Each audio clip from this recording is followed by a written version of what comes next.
L'épisode d'aujourd'hui, le 22e, porte sur ta bonne perception de Dieu favorise une meilleure santé.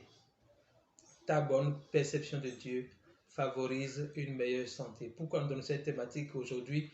Parce que nous avons compris après analyse que la guérison du corps commence par la guérison de nos pensées. Et nos pensées surtout à l'égard de Dieu, à l'égard de la vraie nature de Dieu. Et comme vous pouvez imaginer, cet épisode fait suite à l'épisode 21 qui porte sur le fait que ces fausses idées sur Dieu qui nous rend esclaves de la maladie. Et donc nous allons voir aujourd'hui, nous allons rappeler un peu ce qu'on a dit la fois passée. On a parlé de la nature de Dieu qui est amour, fidélité, bonté, miséricorde. Il est amour, fidélité, bonté, miséricorde. Et c'est comme ça que nous avons découvert Dieu. Nous avons compris que Dieu est également lumière. Et en lui, il n'y a point de ténèbres. En Dieu, il n'y a pas de ténèbres. Il n'y a pas en Dieu cette capacité de désirer ou de faire du mal à ses enfants ou à ses créatures. Et c'est ce que nous avons vu la dernière fois. Et la dernière fois, j'ai commencé par aborder une seconde partie de l'enseignement que je n'ai pas fini, en disant que nous devions faire la part des choses entre les faits et l'interprétation des faits. Parce qu'il y a eu dans la Bible beaucoup de faits rapportés qui remettent en cause ou qui créent une confusion sur la vraie nature de Dieu. Et c'est ce que nous allons voir aujourd'hui. Et je vous prie de disposer vos cœurs à recevoir cette parole pour être libéré de tout mensonge qui vous empêche d'avoir une meilleure relation avec Dieu dans la vérité et dans l'amour. Alors, nous allons commencer par rappeler une vérité dans Hébreux 10, verset 1, qui fait savoir que l'Ancien Testament ne donne pas qui est l'homme des choses à venir, ne donne pas une représentation exacte de Dieu. Hébreux 10, verset 1. Je vais rapidement lire ça. En effet, la loi qui possède une ombre des biens à venir et non l'exacte représentation des choses ne peut jamais, par les mêmes sacrifices qu'on offre perpétuellement chaque année, amener les assistants à la perfection. Je m'attache sur la première partie. On dit que la loi qui procède des choses, la loi qui possède une ombre des biens à venir et non les actes de représentation. Quand on parle de la loi, on parle de Moïse. Et quand on parle de Moïse, on parle de la Pentateuque, des 5 livres que Moïse a écrits. D'accord? Maintenant, on dit que cette loi ne présente pas exactement les biens à venir. Alors, Jésus dira que personne n'a jamais vu Dieu en dehors du Fils qui est dans son sein, lui qui est dans le sein du Père. Personne n'a vu Dieu en dehors de lui qui est dans le sein du Père. Qu'est-ce qu'il veut faire savoir par là? Que si nous voulons connaître Dieu, nous devons le connaître. Dans Jean 17, verset 3, sûrement, il a été dit, or, la vie éternelle, c'est qu'ils te connaissent, toi, le seul vrai Dieu, et celui que tu as envoyé, Jésus-Christ. Or, nous savons que Jésus-Christ est la vie éternelle. Donc, connaître Dieu revient à chercher à connaître Jésus-Christ. Un prédicateur que j'ai suivi récemment a dit que connaître Dieu en dehors de Jésus-Christ, c'est le diable. Et je vous prie donc de chercher à connaître Dieu uniquement au travers de Jésus-Christ, c'est-à-dire de ce que Christ a fait pour l'humanité, de comment Christ a démontré l'amour de Dieu à l'humanité par sa mort contre le péché, son enseignement, sa résurrection. Ce n'est que par là qu'on peut connaître Dieu réellement. Il a également dit, et je vais lire cette partie-là, 1 Jean 5, verset 20, 1 Jean 5, verset 20, 1 Jean 5, verset 20, fait savoir clairement cette affirmation que je vais vous lire. Nous savons aussi que le Fils de Dieu est venu et qui nous a donné l'intelligence pour connaître le véritable. Nous sommes dans le véritable. En son Fils Jésus-Christ, c'est lui le Dieu véritable et la vie éternelle. Jésus-Christ est le Dieu véritable et la vie éternelle. Vous devez savoir que pour connaître Dieu, il faut connaître Jésus-Christ. Jésus est l'image visible du Dieu invisible. Jésus-Christ est l'image visible du Dieu invisible. Donc, si vous voulez connaître le Dieu invisible, vous devez connaître Jésus-Christ qui est manifesté, qui a fait la parole de Dieu. Jésus qui s'est fait chair et qui est venu, il a habité parmi nous. C'est lui qui a présenté réellement qui est Dieu. Alors, si vous lisez dans la Bible un récit qui présente Dieu comme un meurtrier, commencez par vous dire qu'il y a ici un besoin d'interprétation. Et sur quelle base on fait l'interprétation? On interprète la parole de la Bible sur la base de Christ et ce que Christ a fait pour l'humanité. Parce que ce n'est qu'à travers Christ que Dieu a révélé au monde son amour, sa bonté, sa miséricorde, la lumière qu'il est, la paix qu'il nous donne. Tout Dieu est révélé à travers Christ et ce que Christ a fait pour l'humanité. Alors aujourd'hui, je disais que nous allons travailler sur les faits et l'interprétation des faits. Il faut qu'on sépare, pour avoir une meilleure lecture des faits, il faut déjà, avec la connaissance qu'on a de Dieu, séparer les faits de l'interprétation des faits. Je donne un exemple très simple avant de revenir sur la parole. Dans notre pays, le Bénin, récemment, il y a eu le bus Baobab qui a brûlé. D'accord? C'est un fait que le bus Baobab a brûlé. Mais on entend beaucoup qui disent que c'est Dieu qui a permis. Si Dieu n'a pas permis, comment ça peut arriver? Ceux qui ne connaissent pas Dieu vont jusqu'à dire que c'est Dieu qui est l'auteur de cet incendie. Seigneur. Ah, Seigneur. Non, Dieu n'est pas capable de faire ça. Dieu n'a pas permis l'incendie. Donc, l'effet, c'est qu'il y a incendie. Maintenant, pour apprécier l'incendie, il faut savoir qui est auteur de l'incendie de manière précise, afin de savoir qui l'a fait. Donc, on va revenir, je vais donner des détails sur ça. Mais on va étudier aujourd'hui deux exemples dans la Bible qui remettent en cause ou qui créent une confusion autour de la vraie nature de Dieu. Je vais parler de Job et de l'arche de Noé. Des gens m'ont posé des questions par rapport à l'arche de Noé, donc restez jusqu'à la fin pour avoir plus d'explications par rapport à ça. Mais nous allons commencer par Job. On sait que dans l'histoire de Job, c'est un homme qui est dévoué à Dieu, mais qui, de jour au lendemain, a vu tous ses biens dévastés, ses enfants mourir, et tout ce qu'il a comme richesse partir en fumée. Et il a dit, Dieu a donné, Dieu a repris, que son nom soit béni. C'est devenu une phrase, excusez-moi, religieuse, qu'on répète à chaque cérémonie funéraire pour dire Dieu a donné, Dieu a repris, sans peser les mots. Je dis bien sans peser les mots. Et donc, nous allons entrer dans la révélation de la parole de Dieu à ce sujet, pour voir réellement est-ce que c'est Dieu qui a repris. Nous savons que Dieu donne, mais est-ce que c'est Dieu qui reprend?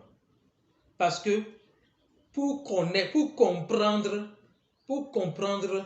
l'Ancien Testament, il faut aller à la nouvelle alliance, dans le Nouveau Testament, qui révèle Christ afin de comprendre l'Ancien Testament. Et dans Romains 11, 29, si je ne me trompe, dans Romains 11, 29, il est dit que les dons de Dieu sont irrévocables. Romains 11, verset 29. Romains 11, verset 29. Je lis ce que je vois ici.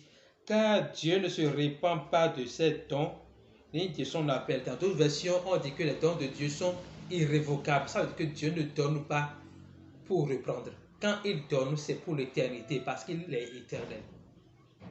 Donc déjà à ce niveau, vous devez commencer par voir que Job a une mauvaise perception de Dieu. Job n'a pas une bonne perception de Dieu parce qu'il pense que Dieu peut donner et peut reprendre. Alors que la vérité nous enseigne ici que Dieu ne se répand pas de ses dons, ni de son appel. Les dons de Dieu sont irrévocables. Première chose que je veux dire donc, l'interprétation, le fait que Job ait interprété, que Dieu a repris, on va revenir là-dessus. Maintenant, Job a souffert. Le récit montre que le diable est allé devant Dieu, parler avec Dieu, et Dieu a négocié avec lui. Je vais rester dans le fait. Dieu est notre Père, n'est-ce pas? Dieu est notre Père. Jésus nous a révélé Dieu comme étant notre Papa. Alors, je pense qu'à un moment donné, Jésus a fait savoir à ses disciples, mauvais que vous êtes, est-ce que quand votre enfant vous demande des œufs, est-ce que vous lui donnez du serpent? Mauvais que vous êtes, vous le faites? Non. À plus forte raison, moi qui suis bon, comment ne pas vous donner le Saint-Esprit à ceux qui le demandent? Ça veut dire quoi? Ça veut dire que Dieu dit que malgré la méchanceté de l'être humain, il n'est pas possible que l'être humain négocie avec son ennemi pour que l'ennemi viole sa fille, afin de voir si sa fille est vraiment fidèle à lui. Si vous ne comprenez pas ça, c'est grave. Est-ce que vous êtes capable d'aller voir votre ennemi, ou votre ennemi vient vous voir pour dire, ah, ta fille t'obéit, elle est sage parce que elle n'a pas encore vu, elle n'a pas encore eu la douleur de la vie, tu ne l'as pas encore frappé, tu n'as pas fait ci. Est-ce que votre ennemi vient vous voir, ennemi vient vous voir, et vous lui dites, oh mon ennemi, bon, pas grave, va la violer, va la violer, mais ne la tue pas, va la violer, mais ne la tue pas. Vous êtes capable de dire ça? Vous ne serez pas capable de dire ça. Dieu ne peut jamais négocier avec le diable pour corriger ses enfants. Parce que la seule voie que Dieu a pour corriger ses enfants, c'est sa bonté. C'est la bonté de Dieu qui pousse l'homme à la repentance. C'est la bonté de Dieu et non la condamnation ni le jugement de Dieu. C'est la bonté de Dieu qui nous pousse à la repentance. Et la bonté de Dieu est manifestée en Jésus-Christ. Donc, Dieu ne peut pas négocier avec le diable pour qu'il fasse du mal à Job, mais ne le tue pas. Ce n'est pas possible. C'est toujours l'interprétation de l'auteur de Job liée à sa connaissance limitée de Dieu à l'époque. J'ai fait savoir que l'auteur a fait croire que Dieu peut donner et reprendre. Mais nous avons vu dans Romains 11, 29, que les dons de Dieu sont irrévocables. Si l'auteur savait ça, il n'allait pas dire Dieu a donné, Dieu a repris. Ce n'est pas possible. Deuxième chose, si l'auteur savait que Dieu ne peut pas négocier avec le diable pour jauger la fidélité ou de l'amour de ses enfants, parce qu'aucun être humain ne peut négocier avec le diable pour qu'on aille violer sa fille, pour voir si, bon, est-ce que la fille est fidèle au père. Si ce n'est pas possible, ça veut dire que ce n'est pas possible que ça se passe avec Dieu. Donc c'est toujours une mauvaise perception de Dieu qui a engendré ce récit. Troisième pan de la révélation. Et je vous prie de serrer vos ceintures. Ah Seigneur, merci de nous révéler ta lumière. Dieu est lumière et il n'y a point de ténèbres en lui. Notez cette phrase-là en lettres d'or chez vous. Dieu est lumière et il n'y a point de ténèbres en lui. Donc, Dieu est lumière, on ne voit pas quelque chose contraire à la lumière en lui. Imaginez que vous entrez dans votre chambre qui est remplie d'obscurité, de ténèbres, et vous appuyez sur votre interrupteur. Est-ce que les ténèbres vont encore résister à cette lumière? Non. Est-ce que les ténèbres peuvent toujours exister pendant que la lumière existe? Non.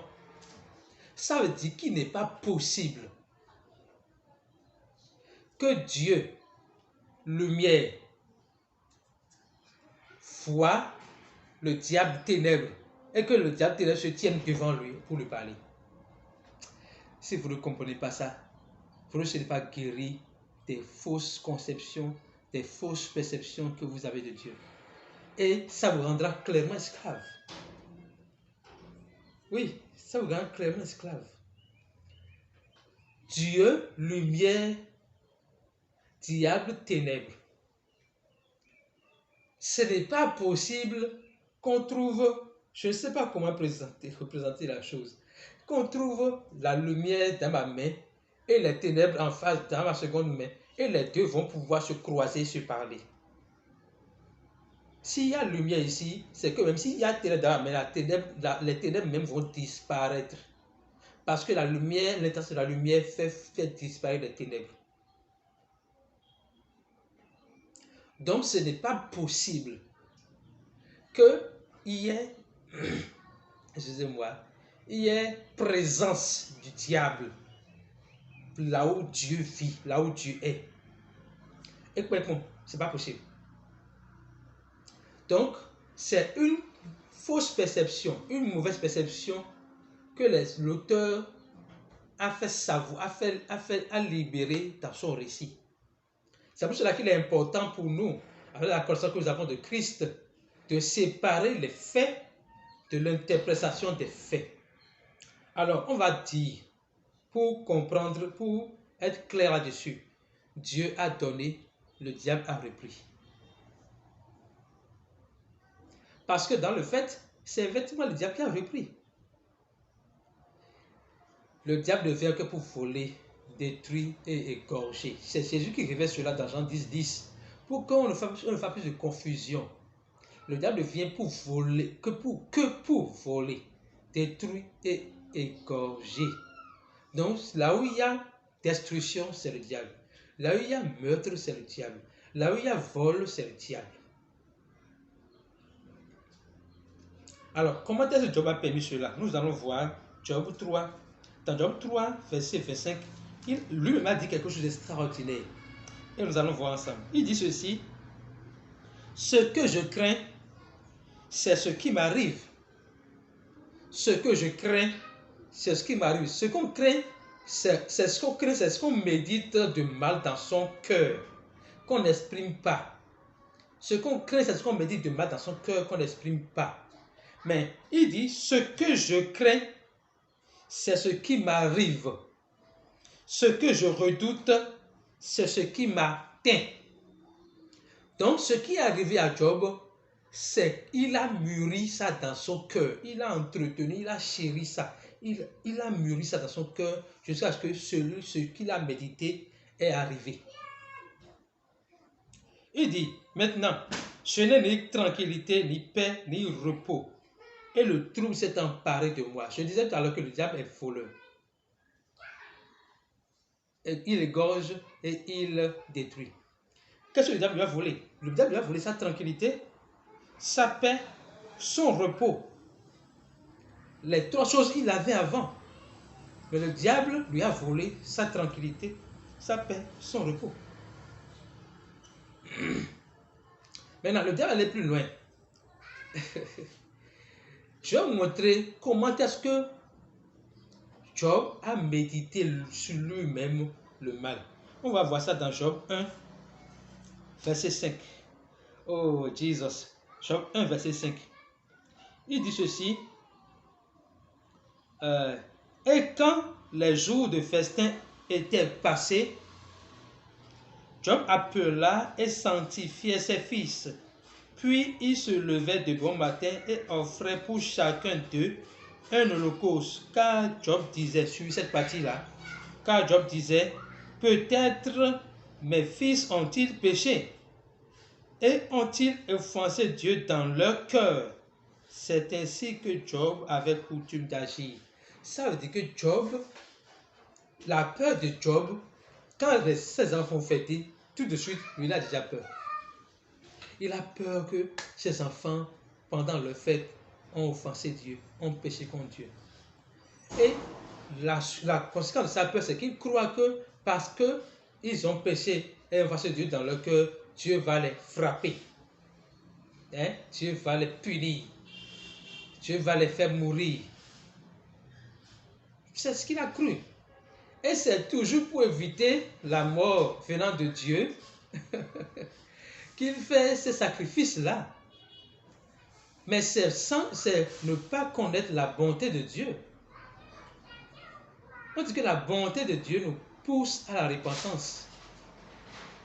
Donc, Job a médité le mal, en entretenant la peur et la conscience du péché, avec pour perception que les enfants vont pécher et Dieu va frapper. Donc, pour que Dieu ne les frappe pas, il fait sacrifice.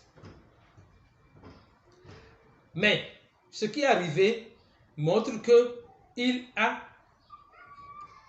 médité le mal et le mal est arrivé.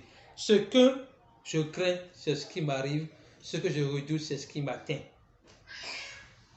Donc, Job a été victime de ses propres pensées, de tout ce qu'il a médité dans son cœur, et victime de la mauvaise perception qu'il a de Dieu. Si vous comprenez ça, frères et sœurs, vous serez affranchis et vous allez mieux percevoir Dieu. Et cela va vous aider à marcher dans la santé divine et dans la guérison surnaturelle.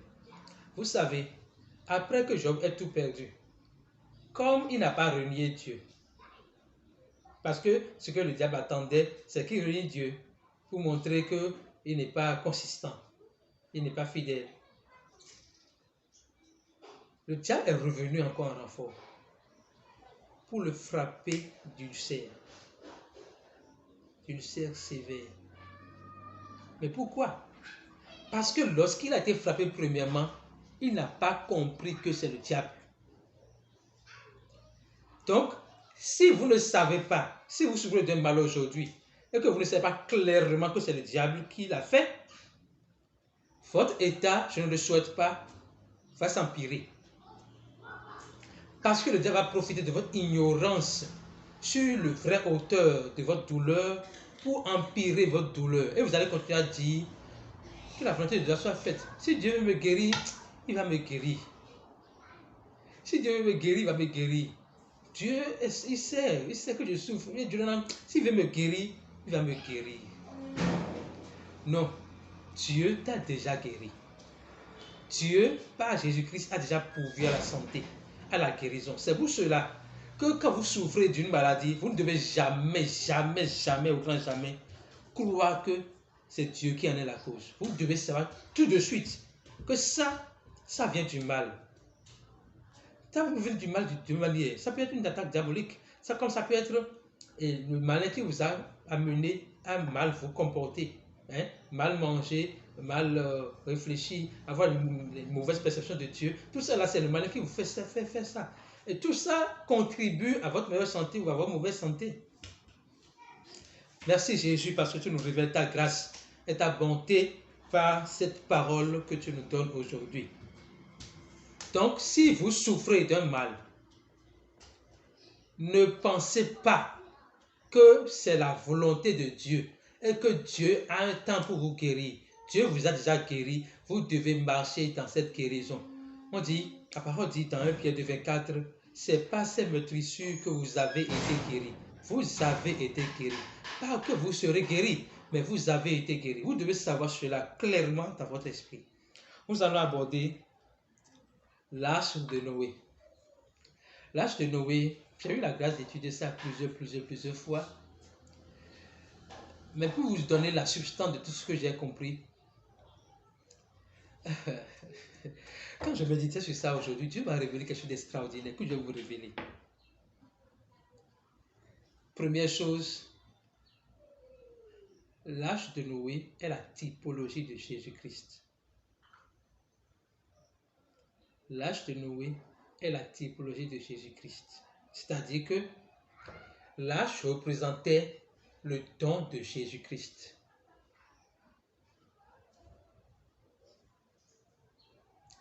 Maintenant, on va revenir sur l'histoire et je vais expliquer l'histoire. Je vous ai dit qu'il est important de séparer les faits de l'interprétation des faits. Et pour mieux interpréter les faits, il faut regarder à Jésus-Christ pour mieux interpréter les faits. Quels sont les faits?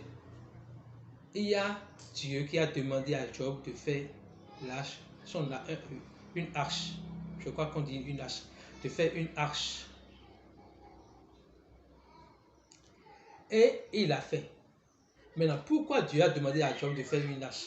Parce que Dieu savait qu'il y aura déluge qui va exterminer la terre. D'accord? Et Dieu a recommandé à Job de dire aux populations, au peuple, d'entrer dans l'arche pour ne pas subir le déluge. Donc, ce que les gens ne comprennent pas, c'est que Dieu a décidé de tuer les hommes. Non. L'arche représente Jésus-Christ. Le déluge représente le jugement.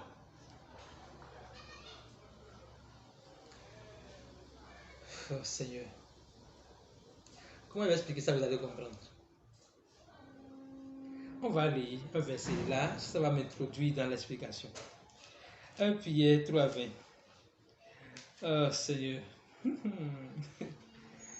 Pierre 3:20. 1 Pierre 3:20. 1 Pierre 3, verset 20. Qu'est-ce que ça nous dit?